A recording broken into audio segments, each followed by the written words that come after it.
And today we will be ending Anne of Green Gables. We'll be starting at chapter 33, going all the way to the end. So, it is sort of sad that we are finishing Anne of Green Gables, but at the same time, we have Anne of Avonlea, Anne of the Island, Anne of Windy Poplars, Anne's House of Dreams, all those books and more ahead of us. So we have a lot of adventures ahead of us, so do not despair. And some people say that Anne of Green Gables is the best book in the entire series.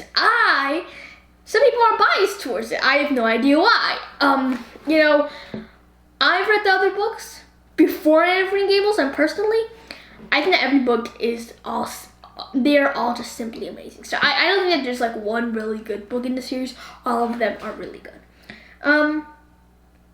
Now, chapter 33 is called The Hotel Concert. There isn't much to talk about it, but except for the ending. So Jane said, "Did you see all the diamonds those ladies wore? They were simply dazzling. Wouldn't you just love to be rich girls?"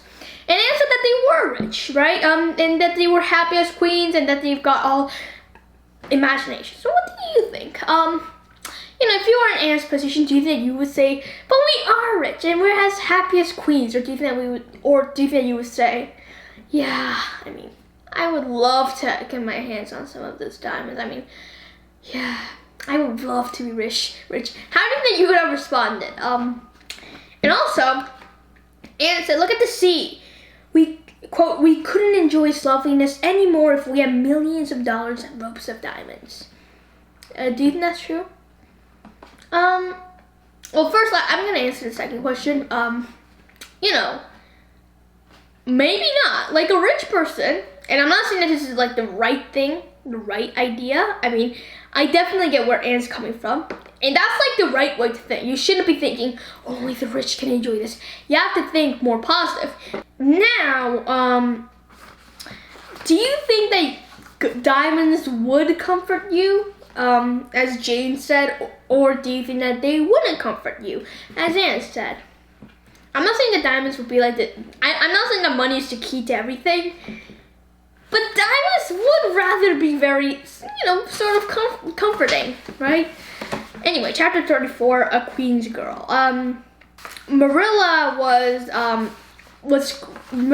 actually cried because, Anne was going away and, she was changed. If you think about Anne, do you think of her as change from the wide-eyed and very chatterbox of a girl that, who arrived there and who probably went into the depths of despair, to this more mature version who's now going to high school? Do you think that Anne, do you think that she's changed? Because Anne only says that she's only pruned down and branched out. But what do you think? At heart, I think that she hasn't changed. But still, she has changed so much. Yeah, maybe she's branched out and she's pruned a bit. But some part of her is still there. But I think that she's also changed a bit. And were you surprised that Marilla was crying? Or were you expecting that at some point? And so if you look at this, Anne, she says, "At heart I shall always be your little Anne, who will love you and Matthew and dear Green Gables more and better every day of her life." And so I think that's true, 100%. But still, do you think that, this is right now Anne of Green Gables, but soon as Anne of Avonlea, and then end of the island. And it's like it starts going away. Like first Anne of Green Gables, really specific. Then Anne of Avonlea, still a bit specific but more wide. And then Anne of the Island. And Anne of Windy Poplars, I guess that's again a bit specific. Point is, do you think that Anne, once she leaves Marilla, how do you think that Marilla can manage without Anne? Marilla and Matthew can manage without Anne. Because soon they're going to become really old. So, what do you think? And, of course, we all know that soon Marilla's left alone, right? So, quick question. Do you think that once Anne goes away, Marilla will be able to take care of herself well or not? Okay. Anyway, now let's go on to Queens. If you had been Anne, do you think that you would have been really homesick, and do you think you would have cried? Yes, I would have.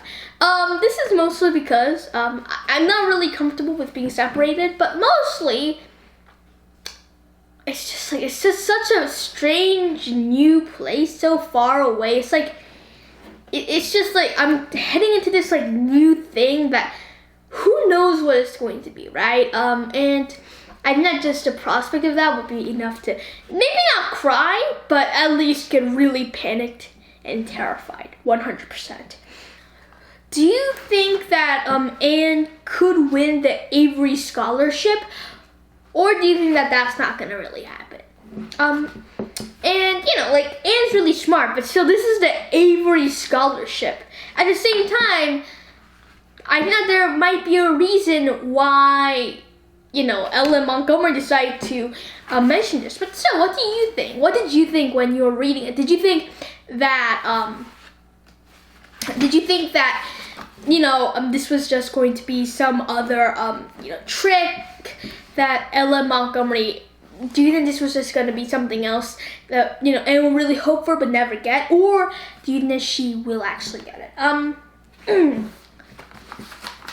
And how do you think Anne is going to fare in Queens? Because right now the Queen's life has started off very roughly, right? And with Anne crying, but still, as the days go on, do you think that Anne is going to thrive at Queens? Do you think that she's the type of person who will thrive at Queens? Or do you think that she won't? When you were reading this. I thought that she was going to thrive.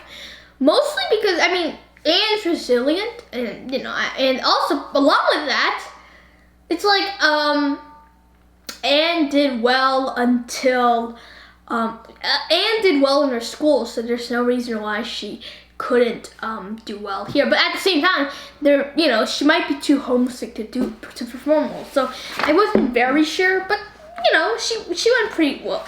Her homesickness wore off. Also, and do you think that she's jealous of Ruby Gillis because Gilbert walks with her and carries her satchel? And Anne also thought that it would be very pleasant to have a friend like Gilbert. So, what do you think? She has a feeling that probably she should probably make up with Gilbert or set things right. But do you think that's ever going to happen? And do you think that Gilbert is too hurt right now? Also, Ellen Montgomery notices that Anne had no silly sentiment concerning Gilbert. But the fact that she did mention it, and the fact that if you go back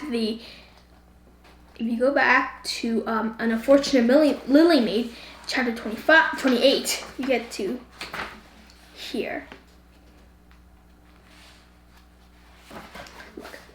Quote, she had an odd, newly awakened consciousness under her outraged dignity that the half-shy, half-eager expression in Gilbert's hazel eyes was something that was very good to see.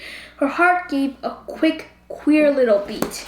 So what do you think? Do you think that Ellen Montgomery is doing some foreshadowing? And if so, what do you think that she's foreshadowing to? And so yeah, that's something that we should consider. But at the same time, I mean, Gilbert was sort of like Anne in the fact that he also talked a lot and was pretty smart, but at the same time they fought a lot. So what do you think about that? How do you think their relationship is going to work out? And in fact, Priscilla Grant and Stella Maynard, the girls that Anne thought would be good friends, actually did turn out to be very good friends. Have you ever just looked around and thought, oh, that's gonna be a nice friend? Have you ever thought like that? And in the end, that person was a good friend? Never, ever has that ever happened. Mostly, it's like, I can't just look at people and think, that's a good friend. I have to wait around. I have to, I have to get acquainted with everybody, and then afterwards I have to get to know them. And even after I get to know them, I there's a lot of thinking in the process, and also a lot of observation before I'm like, yeah, I guess that he's a very good friend. And my friends are the most unlikely friends that you can expect a bookworm to have. So yeah, you can really say I can never judge who my friends are going to be. Do you think this is a good thing, being able to judge who your friends are, and who your friends aren't? Or do you think that it would be better to just let fate take you? And what about you? Also, Anne has this really big beyond that future, right? I'm gonna read the last half of the last paragraph in this chapter. But Anne, with her elbows on the windowsill, her soft cheek laid against her clasped hands, and her eyes filled with visions, looked out unheedingly across city roof and spire to that glorious dome of sunset sky, and wove her dreams of a possible future into the golden tissue of youth's own optimism. All the beyond was hers, with its possibilities lurking rosily in the oncoming years. Each year a rose of promise to be woven into an immortal chapter. So, there's a lot of fancy words, really beautiful it's sort of about poetry.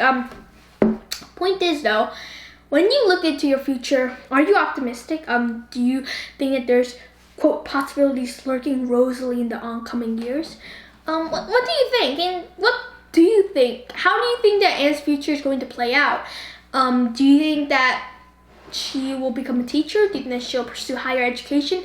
Or do you think that she will become a writer? Or something else? Something even more exciting than that. So, how do you think that Anne's going to end up? Okay, chapter 36. The Glory and the Dream. So, nice chapter name. Do you have an enormous amount of ambitions? Are you I am going to, let's say you want to be a writer. I'm going to become a best-selling New York Times #1 author. Or if you wanted to become a doctor, you're I'm going to become the #1 surgeon that every health company in the world will want. And I'll discover the cure for cancer too on the way. Or if you want to be a computer scientist, I'm gonna found a big tech company, become a billionaire, the richest person in the world. I'm just going like crazy, and create a better AI model, whatever. Point is, do you have these enormous ambitions like Anne, or like Jane? Quote, you quote. You have, quote, no soaring ambitions, and consequently was not affected with the unrest attendant thereon.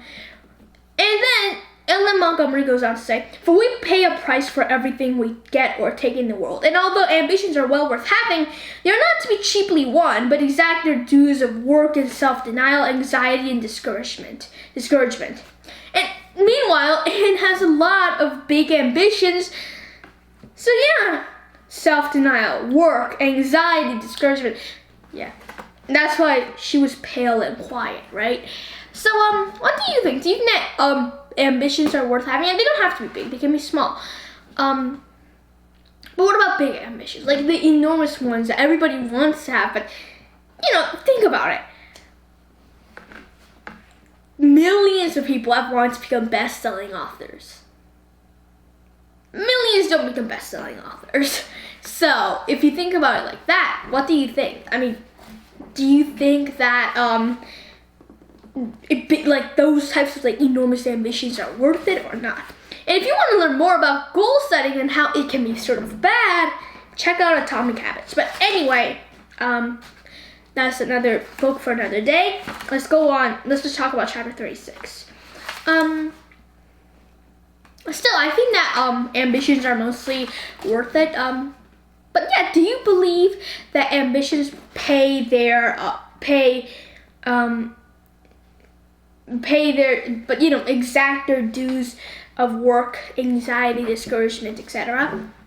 100%. I mean, if you want to become a best-selling author, that's your ambition. It's gonna take a lot of work. If you want to if you want to start a company, yeah, that's gonna take a lot of work. And so at that moment, a lot of people said, "Hurrah for Blythe, medalist!" When you heard that, were you shocked? Were you like, or were you like, I knew it all along, Gilbert would get it? Or were you like, oh, that's another medal. Anne's totally gonna get the Avery medal. I actually thought that Gilbert had gotten the medal and Anne would get nothing. I know, very pessimistic outlook on things, but I thought that was what happened, just like Anne. But then Miss Shirley, Anne won the Avery, right?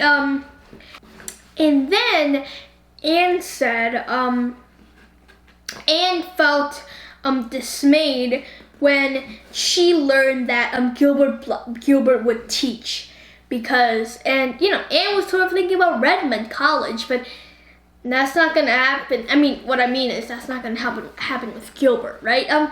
And what do you think? Do you think that it will be rather, quote, flat without her friend, the enemy? And then, yeah, Matthew isn't feeling well, right? And we go on, and you know, I mean, there is some stuff that we can talk about, but I think that we're gonna go on to the next chapter, 37, the Reaper whose name is Death. When you read that, what did you immediately think? Yeah, I was like, oh, Matthew's dead. That's what I thought. And sadly, I was right? And were you shocked that Matthew was dead?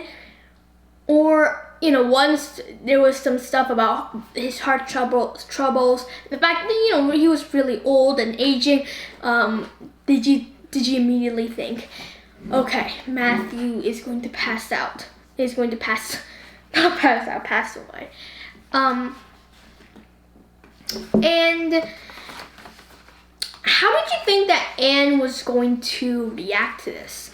Surprisingly, I thought that Anne was going to, you know, like when Anne learned that she wasn't going to be able to stay at Green Gables, she was in the depths of despair, right? Just like that, I thought that she would be like this. But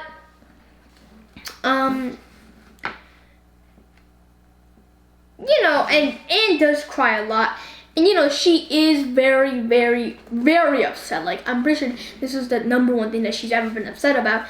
But still, I don't know, I sort of expected more from her, but that didn't happen. What about you? And what do you think? Do you think that you should begin to find pleasure in things once somebody passes away, or do you think it feels disloyal? I mean, I get it why it does feel disloyal, but I think that it's not your fault that you're enjoying things. I think that you should enjoy those things, right? Life is short, and in the end, hopefully, you know, you'll meet together. And besides, life is a part of death. You can learn more about that from Talk Everlasting. Yes, I know. I'm still going on with book recommendations as I talk. You know, so do you think it would feel disloyal if you enjoyed something even after a loved one passed away? Do you think it is disloyal? No. I mean, taking pleasure in things is, I mean, without it, there's no like real meaning to life. And I don't think that the dead would want us to really be dragged down by our emotions. And did you think that Anne was going to go to college? Or once Mrs. Allen said, she will be lonelier still, I fear, when you go away again to college. When you read that, were you like, oh, yeah, Anne's not going to college. How about you? I immediately thought that, and amazingly, one of my predictions was actually right. And now we're gonna go on to chapter 38. And so, 1 second before we go on, so Anne's been through so much. The last chapter was heretic, but in the end, do you think that Anne, do you think that she's going to have to deal with more loss, like the loss of Marilla? Or do you think that's not going to happen anytime soon? And one question I have is, if Marilla passes away, how do you think that Anne is going to be like? I mean, she can support herself now, but still, without Marilla or Matthew, do you think that she'll be okay? Like, do you think that she'll be able to really still pursue her dreams, or do you think that she'll just be embroiled by grief? I don't know. I mean, I think that after a while she will get better, but hopefully Marilla's death doesn't come anytime soon. Though after this, I mean, who knows? And were you shocked when you read that somebody was going to buy Green Gables, or were you kind of expecting it? I was totally shocked. And then Anne said that she was going to stay there and not go to Redmond. Now, when you read this, what did you think? Did you think that I mean, this is Anne's ambition and she's just giving it up. So if you have an Anne, do you think you would have been able to do that? Probably. It was sort of hurt, but 100%, I think I would do it. Besides, being a teacher wouldn't be that bad. And I also think that Anne, do you think that she'll be able to pursue higher education, or do you think that that's just out of the question? But even so, do you think that Anne will be able to live a full life, the life that she dreamed of? I think so, even if she doesn't go. And what joys do you think she'll find as a teacher? And again, this is a bend in the road, right? It's going to be like a journey into a new world. How do you think that it will be for Anne in this new world? Do you think that she'll be able to achieve the things that she wanted to achieve in the beginning, or do you think that'll be out of the question? Finally, Anne made up with Gilbert. Were you expecting that? And were you expecting Gilbert to just immediately leave by the chance? That I was expecting, but I did not expect the apology at all. And Anne also, and another big foreshadowing is Anne blushed. Everything I'm just saying, there's a lot of foreshadowing. So what do you think is going to happen in the next weeks? 2, 3, 4, 5. What do you think is going to happen? And do you think that even if there were a lot of setbacks in the last few chapters, she thought nothing could rob her of her birthright of fantasy or her ideal world of dreams, and there was always the bend in the road? So do you think that, really, nothing can rob Anne of her dreams, even of these types of things? And do you think that she will still be able to complete them? What about you? Do you think that you, even with a lot of challenges, do you think that nothing can rob you of your dreams and ideas and fantasies? 100%. But at the same time, you might be arguing that some really harsh things can rob you of dreams. So in the end, what do you think?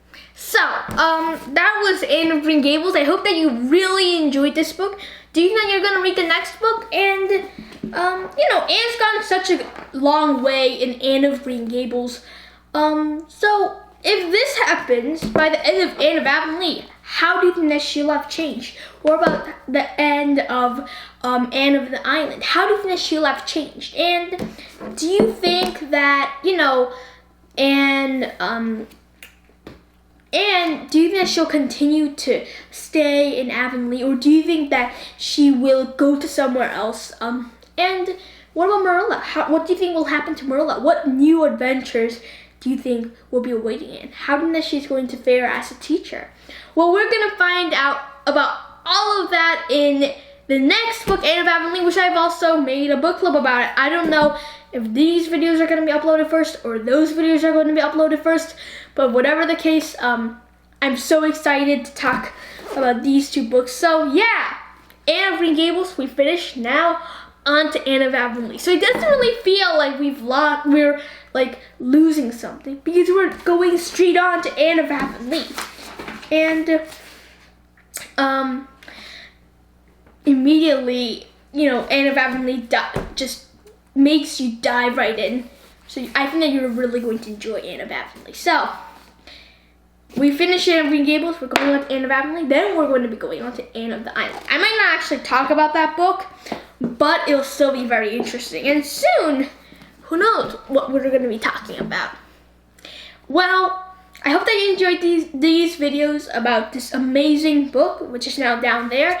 And I'll see you next time in other videos about books. Maybe they're read-alouds. Maybe they're part of Jean's chit-chat. Whatever the case, I'm so excited to see you again. Bye!